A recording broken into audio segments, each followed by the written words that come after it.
And so in terms of you have two technologies, competing technologies, for example, how important it is to the mining companies here in Chile that, you know, there is an office, that there is a team here? So if you have two competing technologies, do you think that they would choose the one with an office here compared to the one who hasn't quite have the local team? Look, I can't speak to that. I mean, obviously it helps having the local team, but then the technology and how it helps solve the problem is also plays a big part as well, right? I mean, if everything in a vacuum is equal, then obviously the technology that is here and easier to work with and already has that setup within the country, then obviously that makes it easier. But again, all equal in a vacuum. And language skills?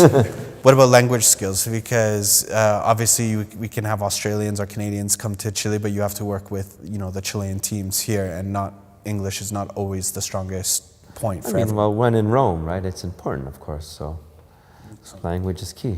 Well, I'll also add on. I know I'm not gonna put any names out, but it's.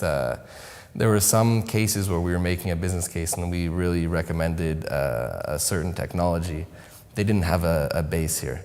And the other technology, which we thought was probably not the best option for them, did have a base here. And the company would choose that technology, and I think that played a huge role in their decision, was having people here who spoke the language to them. They were people from Chile, so I think that definitely helped them win the PO in that case. Thank you. That's a really important piece of insight there.